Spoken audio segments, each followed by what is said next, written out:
Vamos estudar a palavra do Senhor? Abra, por gentileza, a tua Bíblia em 2 Reis capítulo 4. Que interessante, né? Como é que a Bíblia é maravilhosa.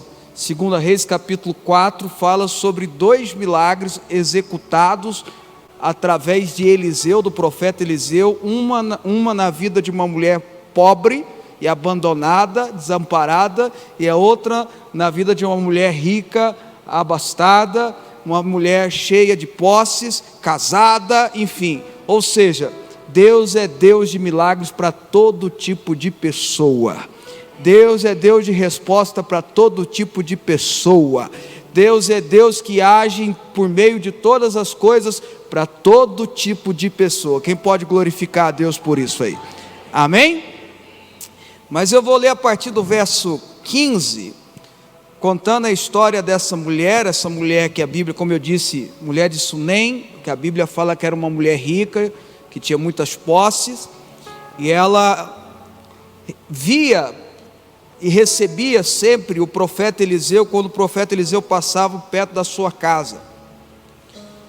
E ela, conversando com o marido dela, falou assim: vamos fazer um quarto aqui na nossa casa, nós temos condições, vamos fazer um quarto aqui na nossa casa, onde nós vamos arrumar direitinho, bem organizado, bem arrumadinho, para quando o profeta passar por aqui, ele ter um lugar para se hospedar, ele tem um lugar para ficar. Essa mulher era uma mulher muito sábia, muito inteligente. Ela sabia que ao servir o profeta, ela sabia que ao cuidar do profeta, Deus estaria cuidando dela.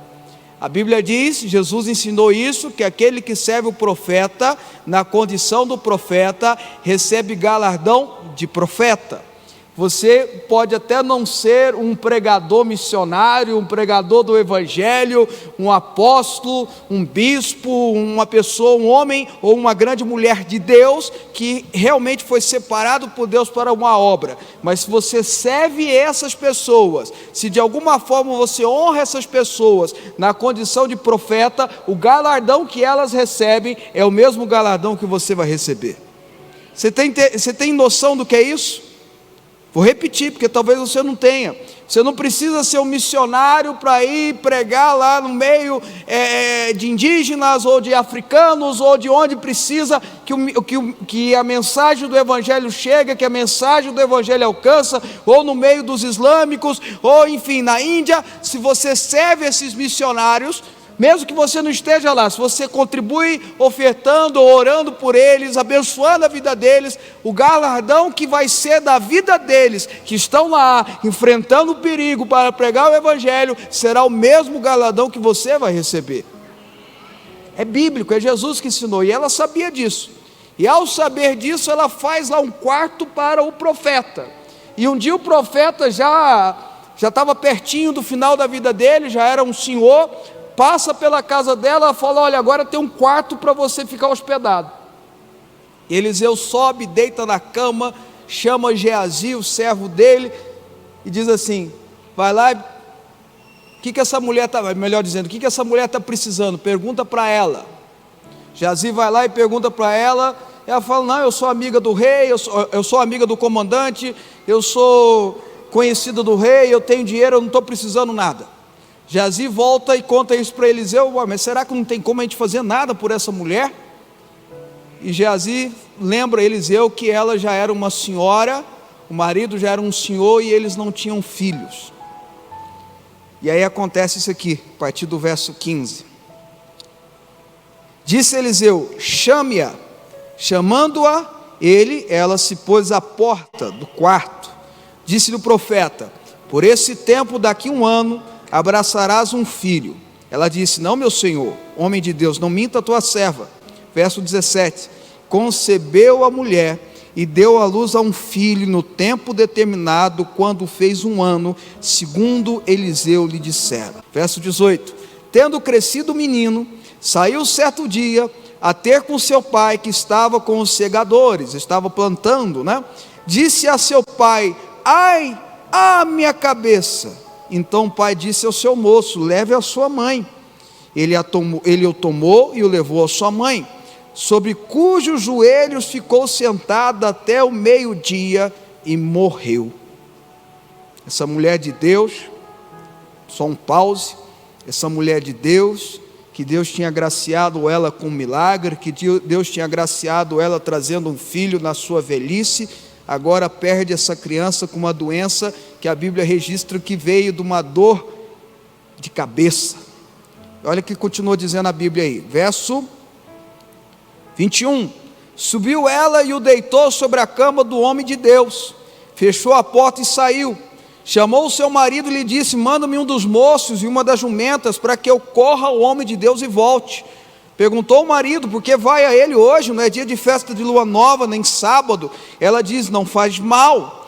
Então, verso 24, fez ela albaldar, ou preparar a jumenta, e disse ao moço, guia e anda, não te detenhas no caminho, senão quando eu te disser. Partiu ela, pois, verso 25, e foi ter com o homem de Deus ao monte Carmelo. Vendo-a de longe, o homem de Deus, Eliseu, disse a Geazi, seu moço, eis aí a sunamita, corre ao seu encontro e diz-lhe, vai tudo bem contigo, com teu marido, com o menino? Geazi corre e ela responde, tudo bem. Chegando ela, pois, ao homem de Deus ao monte, abraçou-lhe os pés. Então se chegou Geazi para arrancá-la, mas o homem de Deus lhe disse, deixe-a, porque a sua alma está em amargura, e o Senhor mu encobriu e não mu manifestou. Disse ela, pedi eu ao meu Senhor algum filho? Não disse eu, não me enganes? Disse ao profeta a Geazi, cinge os lombos, toma o meu bordão contigo, vai se encontrares alguém, não saúdas, e se alguém te saudar, não lhe responda, pois ponha o meu bordão sobre o rosto do menino. Verso 30, porém disse a mãe do menino, tão certo como vive o Senhor, e vive a sua alma, não te deixarei. Então ele se levantou e a seguiu. Dêem graças a Deus pela palavra de Deus, irmãos. Glória a Deus, né? Bom, como eu disse, essa mulher rica perde o milagre, perde a resposta, perde o presente que Deus deu a ela, um menino que ela pegou na sua velhice, que ela cuidava na sua velhice, que foi um milagre, veio a morrer de uma enfermidade. E ela, ao invés de enterrar o menino, ou fazer todo aquele processo fúnebre que deveria acontecer, ela toma uma posição diferente. Ela escolhe caminhar na direção do milagre. Ela escolhe o caminho do milagre. E eu queria te convidar hoje a escolher o caminho do milagre na sua circunstância, na sua situação, na sua família, enfim, aonde você estiver necessitando, aquilo que você estiver precisando, eu estou querendo te convidar, estou querendo te convocar, na verdade, em nome de Jesus, a escolher o caminho do milagre, a escolher a solução do problema, a escolher a intervenção divina, a escolher que Jesus entre na sua causa. Primeira coisa que eu vejo e percebo nesse texto, nesse caminho do milagre, é que quando um menino passa mal, e o pai manda levar o menino, manda o servo dele levar o menino para a mãe, a Bíblia diz que a mãe fica com ele até a metade do dia no colo. Se você for para a tradução original, você vai ver que fica aos cuidados da mãe. A mãe não ficou apenas chacoalhando ele ou passando carinho. Nenhuma mãe faria isso, você também não faria isso diferente, você que é mãe. Pelo contrário, você ficaria cuidando o tempo todo da sua criança, daria os remédios necessários, faria aquilo que fosse necessário para restaurar a saúde do menino. As mães aqui sabem, os pais aqui da mesma forma. Se o nosso filho fica gripado, parece que dói mais em nós do que neles. Se passa uma noite acordada, a gente fica em volta, ou passando mal, tossindo, a gente fica em volta, olhando, andando, orando, profetizando, enfiando remédio. É ou não é, irmãos? A mãe fez a mesma coisa. Então preste atenção, a primeira coisa que eu entendo nesse texto é que a mãe fez tudo que naturalmente ela poderia fazer. O caminho do milagre começa quando eu faço tudo que naturalmente eu possa fazer. Deus faz aquilo que é sobrenatural, o que é natural é função minha. Deus faz aquilo que é impossível. O departamento de Deus é o departamento do impossível. O meu departamento é o departamento do possível. A mãe ficou cuidando da criança, a mãe deve ter dado remédio para a criança, a mãe deve ter botado compressa gelada na cabeça da criança, a mãe tentou fazer tudo que podia fazer naturalmente. Quando ela percebeu que não tinha mais nada a se fazer, ela parte para o sobrenatural. É um entendimento que nós precisamos ter. Irmãos, o caminho do milagre, preste atenção por favor, começa nas ações naturais que eu preciso tomar. Aquela frase do Silas Malafaia: Deus não move uma palha. Tem que falar igual ele, né? Forte, né? Deus não move uma palha para agir ou mover aquilo que é responsabilidade nossa, mas Ele move céus e terra para fazer aquilo que nós não damos conta de fazer. Quem está comigo, diga um amém forte aí. Depois a Bíblia diz que ela pega o garoto e leva para a cama do profeta. Irmãos, presta atenção, aquele quarto não era apenas um quarto. Aquele quarto não era mais um cômodo na casa daquela mulher, não, aquele quarto se tornou um lugar santo. Aquele quarto se tornou uma congregação. O profeta era o representante divino na terra. Elias, Eliseu é uma mesma escola, eles representavam Deus em Israel. Eles eram o grande representante de Deus, porque os reis tinham deixado de representar a Deus, os sacerdotes tinham deixado de representar a Deus. Então Deus levanta Elias, e depois de Elias o seu discípulo Eliseu, para ser um representante de Deus. Portanto, aquele quarto se tornou uma igreja, aquele quarto se tornou um lugar santo, aquele quarto se tornou um lugar da presença, aquele quarto se tornou um lugar onde a mulher subia para buscar ao Senhor. Então ela pensou: eu tenho que buscar uma intervenção divina, eu vou botar o menino na cama do profeta, eu vou buscar o Senhor no lugar santo, eu vou confiar em Deus. Não existe milagre sem confiar em Deus.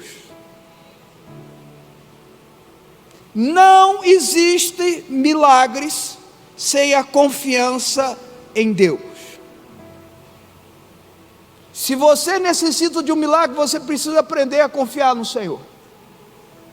E não é fácil confiar em Deus, não é. Porque a nossa carne trabalha contra.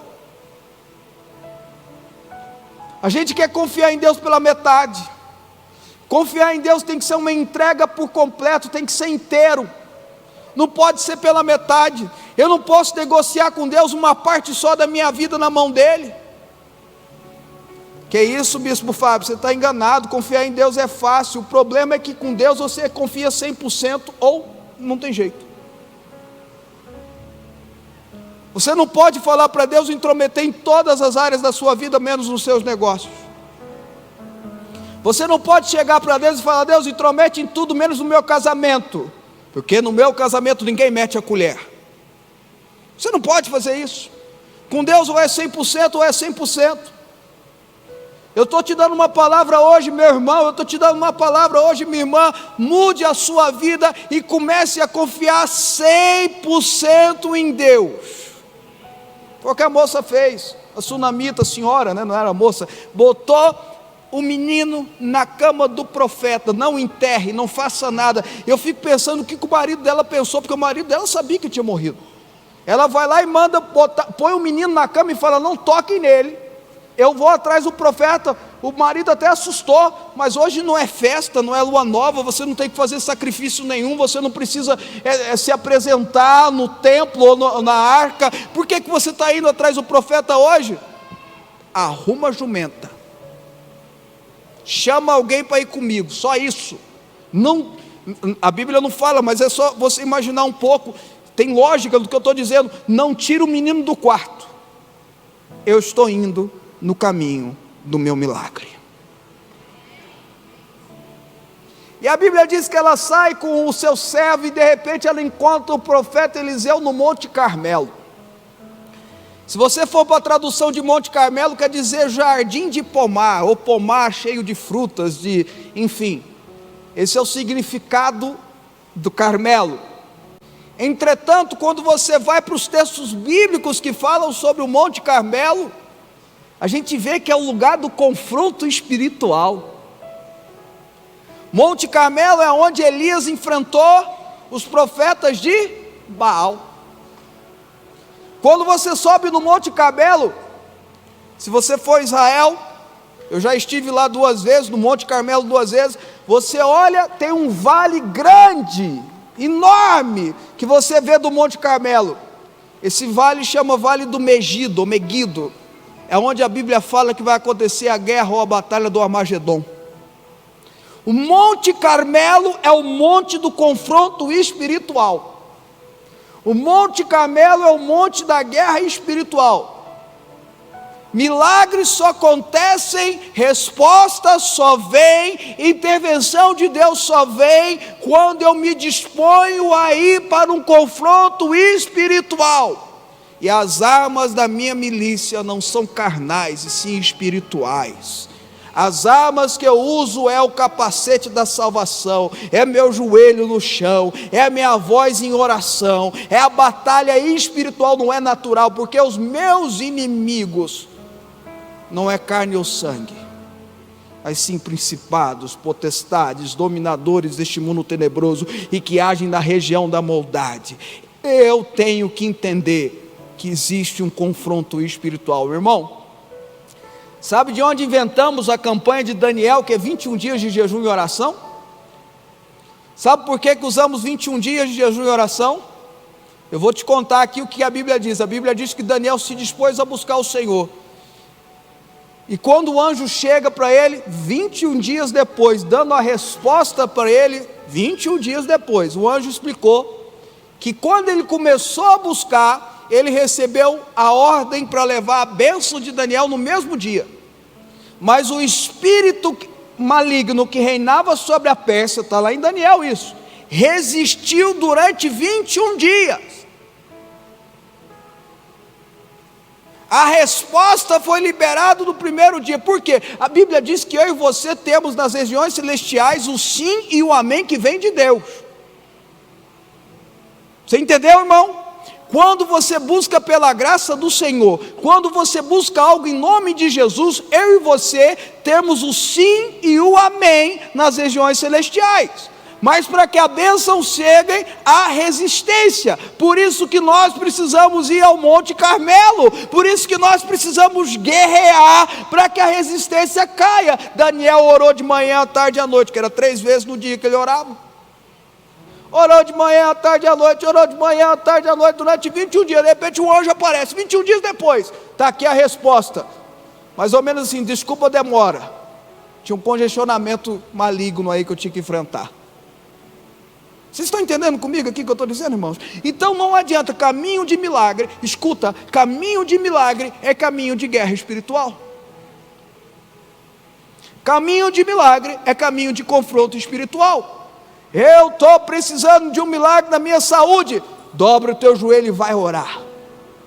Eu estou precisando que o Espírito de cura, o Espírito Santo de cura envolva a minha família, dobre o seu joelho e vai orar. Chama ajuda, pastor me ajuda a orar comigo, igreja ore comigo, vamos para a guerra junto, porque a Bíblia diz que há um poder especial na igreja. Tudo que a igreja ligar na terra será ligado nos céus. Se a igreja ligar em concordância algo, em nome de Jesus será concedido. A Bíblia diz que é no meio do louvor do povo de Deus que Deus habita. Há um poder especial na igreja, e a igreja, quando ela é edificada, as portas do inferno não podem prevalecer contra ela. Ela foi para o Monte Carmelo, chegamos lá, Eliseu olha, Geazi, a sunamita está chegando aí, vai lá, pergunta se está tudo bem com o marido dela, com ela, com o filho dela. E Geazi todo assim, né? Geazi era doido para virar profeta, mas ele não tinha coração. Depois a gente pode estudar. Geazi perdeu, talvez seja a pessoa mais, pode falar burra? Não pode, né? a pessoa mais ignóbil do Antigo Testamento. Veja, irmãos, Elias, o sucessor dele Eliseu, o dobro da unção. O sucessor de Eliseu seria Geazi. Vocês estão entendendo a matemática? Mas ele não tinha coração. Ele não tinha coração. Mas voltamos aqui, Geazi corre na direção dela. E aí, Soramita? Tudo bem com você? Com seu filho? A Bíblia diz que ela agiu diferente da maioria das pessoas aqui reagiriam. Ela reagiu diferente da maioria das pessoas reagiriam. Ela não olhou para Geazi, meu filho está morrendo. Ela morreu. Desculpa, obrigado, amor. Ainda bem que a gente tem uma mulher sábia do nosso lado, né? Meu filho morreu. Sofrimento, Deus me tirou, meu menino. Ela não fez isso. Para Geazi não. Para Geazi ela falou, está tudo bem. Meu papo não é contigo, Geazi. Eu não tenho conversa com você, Geazi. É igual Davi indo enfrentar Golias. Aliás, Davi não foi nem enfrentar Golias. Ele chegou lá para ver a batalha, escutou Golias desafiar, viu que o povo estava tremendo as bases, não querendo fazer nada, morrendo de medo daquele gigante, ouviu o que o rei tinha prometido para quem matasse o gigante. Aí ele começa a perguntar, e aí, o irmão dele mais velho? Me ajuda aí, amor. Eliabe, obrigado. Gente, vocês me perdoam, estou pregando demais ultimamente. Eliabe, olha para ele. Você está aqui fazendo aqui, Davi? Conheço as suas obras, conheço as suas intenções. Você está conversando aqui, rapaz, para com isso, tu é menino. Quem deixou aquelas poucas ovelhas? O que Davi fez? Me respeita. Está achando que eu sou quem? Sou menino, mas não. Foi isso que a Bíblia fala? Não, meu irmão. Sabe o que a Bíblia fala que ele fez? Fiz apenas uma pergunta, virou e continuou conversando com o outro. Meu papo não é contigo não, Eliabe. Meu papo não é contigo não, Geazi. Que mulher de Deus essa sunamita, gente. Que mulher de Deus. Geazi, meu papo não é contigo não, meu papo é com o profeta. Para de perder tempo com gente que não pode dar nada para você. Para de perder tempo com gente que só puxa você para baixo. Para de perder tempo com gente que não te eleva a nada. Para de perder tempo com Eliabes e Geazis na vida. Mas o Geazi era tanto meu amigo, meu irmão. Eu tenho tanto Geazi que eu oro. Deus, cuida do fulano. Mas não posso parar não, eu tenho que continuar andando. Mas bispo Pablo, Eliabe não está mais com você. Pois é, Deus abençoe Eliabe, queria tanto que ele estivesse comigo, mas não está, não tem jeito, vou continuar andando para frente, eu não posso parar, você também não pode parar, meu irmão. O teu papo não é com Geazi, o teu papo é com Eliseu, o teu papo não é com Eliabe, o teu papo é com Deus Todo-Poderoso, Criador dos céus e da terra. Vocês estão ouvindo, irmãos? Isso é muito sério. Se você não entendeu nada para trás, nem vai prestar atenção para frente, só decora isso que eu te falei. Aí quando ela chega diante de Eliseu, ela cai de joelho diante de Eliseu, abraça o pé de Eliseu e chora. Porque diante do homem de Deus, ou diante de Deus, porque Eliseu ali é uma representação divina. Eliseu inclusive tem teólogos que dizem que há uma figura de Cristo Jesus no Antigo Testamento. Diante do Senhor ela derrama o coração dela. Diante do Senhor você derrama o seu coração. Irmãos, escuta o que eu vou dizer aqui para você. Você já ouviu esse versículo? Os humilhados serão exaltados? Quem já ouviu esse versículo? Deixa eu ver. Aonde você ouviu esse versículo, irmão? Heresias 23:11. Fábios 4:13. Esse versículo não está na Bíblia. Os humilhados serão exaltados. Não está na Bíblia. Pode ler aí de cabo a rabo, você vai ver que não está na Bíblia. Não existe esse texto da Bíblia. A Bíblia diz outra coisa, parecida, mas não é igual. A Bíblia diz que aquele que se humilha debaixo da mão poderosa de Deus, no momento oportuno, Ele a exalta. Quem já ouviu esse versículo? Levanta a mão. Aí, esse aí tudo bem. Vocês estão ouvindo o que eu estou dizendo ou não? Ela vai lá e se humilha diante de Deus. Ela vai lá e se derrama diante de Deus. Quando Geazi, olha o Geazi, eita Geazi custoso esse. Geazi vai lá tentando tirar ela. Eliseu fala, pode parar, Deus não falou comigo, eu estou esperando Deus falar comigo. Sabe, pastor Henrique, tem tanto pastor que devia aprender com Eliseu. Deus não falou comigo. Tem pastor que fica dando profecia, palavra, fala isso, aquilo, outro, mas Deus não falou com ele. Corre o risco. Deus não falou comigo. Ele diz, Deus não falou comigo, para aí, deixa eu ouvir o que ela tem que falar para mim. Mas ela estava lá, e ele fala assim, ela está amargurada, ela está se derramando diante de mim, diante de Deus. É o que Ana fez, mesmo que Eli estava lá. Um dia eu quero pregar sobre o espírito de Eli, o tanto que ele atrapalha famílias, casas, lares, igrejas, ministérios. E mesmo que Eli estava lá, ela estava lá mexendo a boca, não saía som, ela gritava com a alma dela, sem som. Ela estava se derramando. Aí quando Eli fala para ela assim, tá bêbada, mulher. Ela, não fala isso não, meu Senhor, eu estou derramando meu coração diante de Deus.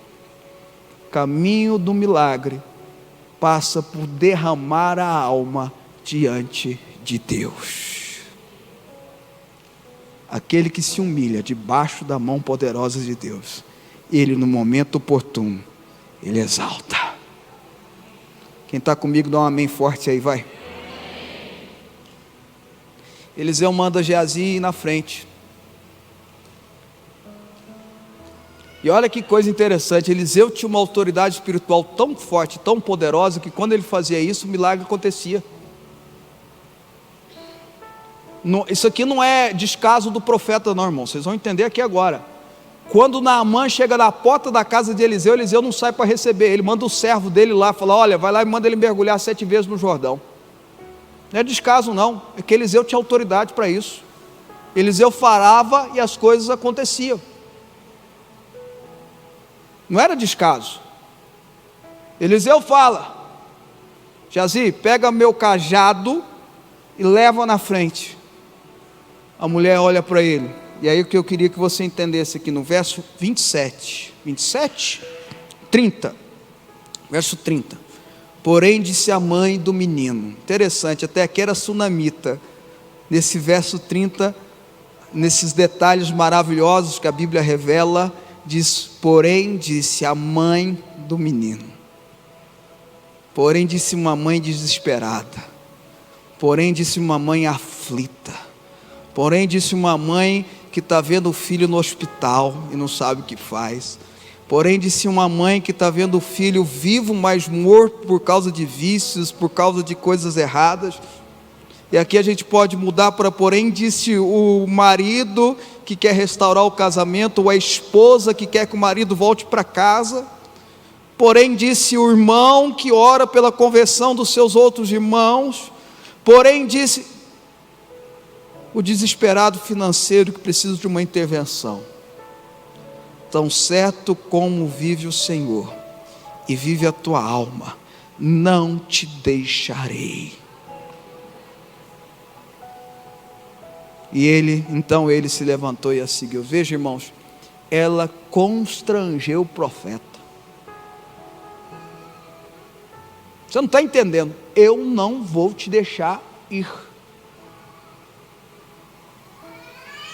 Eu vou trazer para um texto, e eu estou terminando a mensagem, eu vou trazer para o texto que mostra mais ou menos o que eu quero dizer para vocês.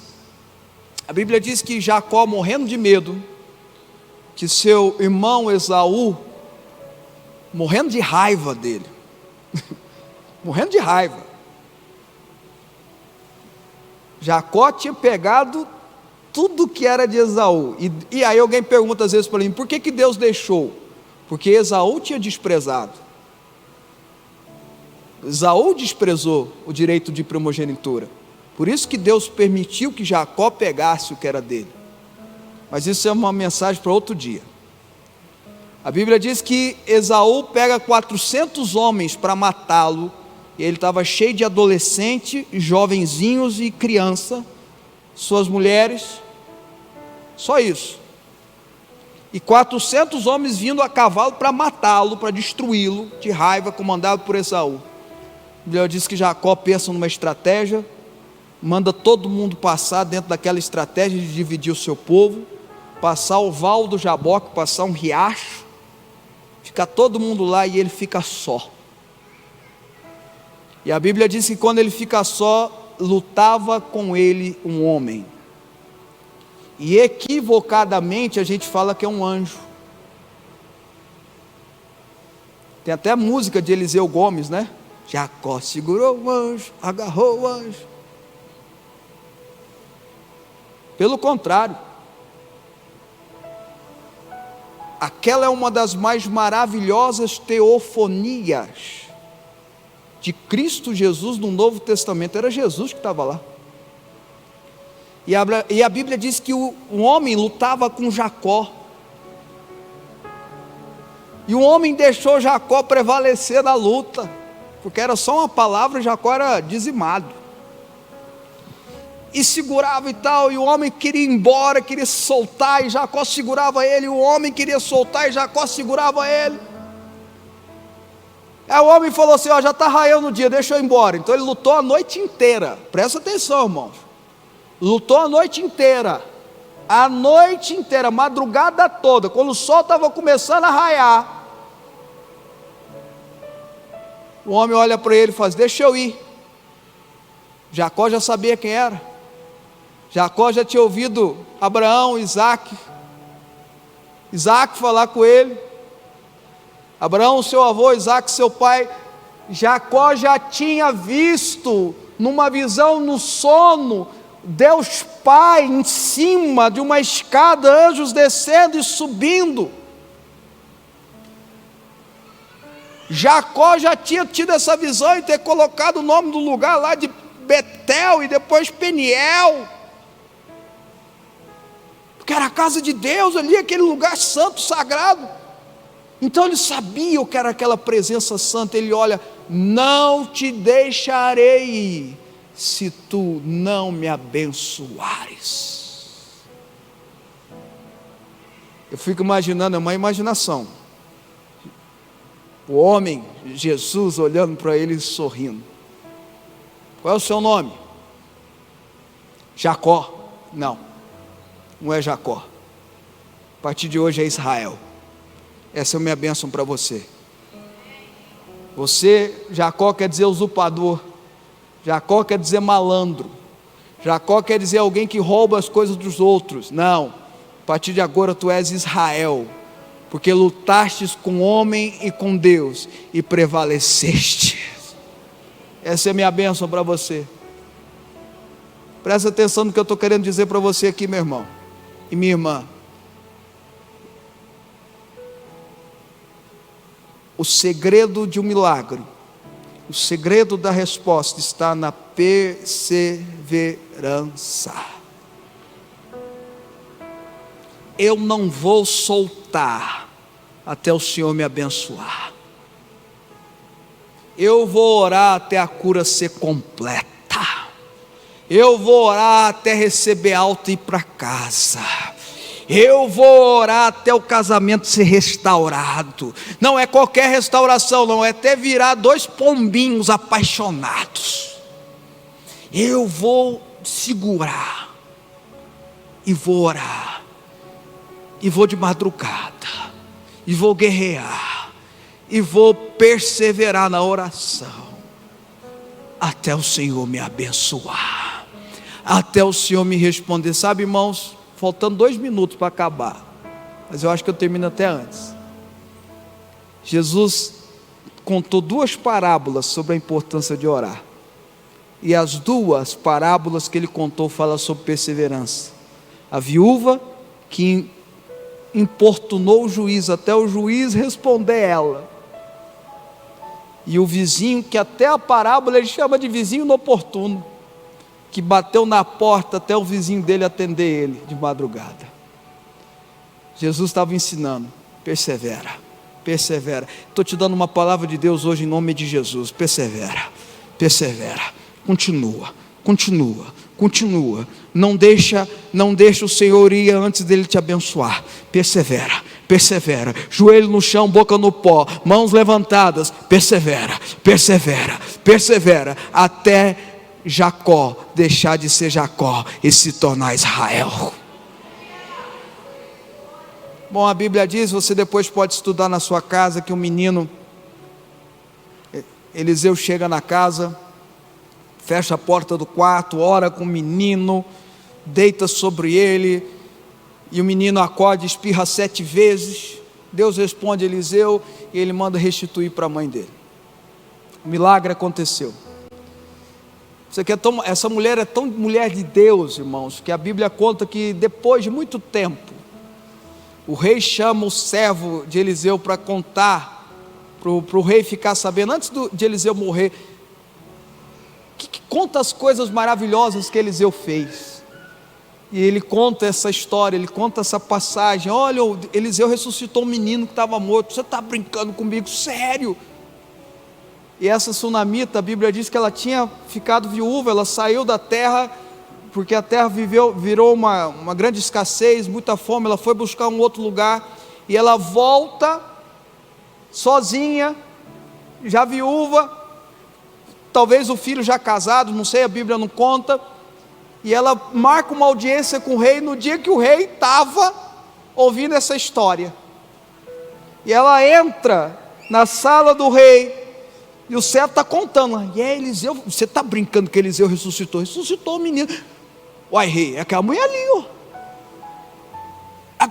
É você? Sim, meu rei, sou eu, que aconteceu isso. O que você está querendo? Estou precisando que restitua minhas terras. Restitui lá, assina embaixo aí, as terras são tuas. Essa mulher é uma mulher de Deus sensacional. Quando Deus escolhe, ou quando Deus determina milagre na vida de uma pessoa, não é apenas uma ação milagrosa que acontece, ela se torna, ou melhor dizendo, ela tem uma vida de milagres, a vida dela passa a vivenciar milagres. Se você andar nesse caminho de milagres, os milagres sempre vão acontecer. Não desvie desse caminho, continue andando, mesmo quando você se tornar Israel, continue andando no caminho de milagres.